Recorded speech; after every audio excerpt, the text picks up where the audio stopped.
You ask Tiger to solve. This deals with linear equations with one unknown. The final result is x equals 3250 over 31. Let's solve it step by step. Simplify the expression. Find the greatest common factor of the numerator and denominator. Factor out and cancel the greatest common factor. Swap sides. Isolate the x. Multiply both sides by 65. Group like terms. Multiply the coefficients.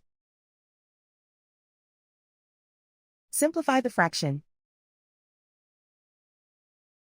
Multiply the fractions. Simplify the arithmetic. And so the final result is x equals 3250 over 31.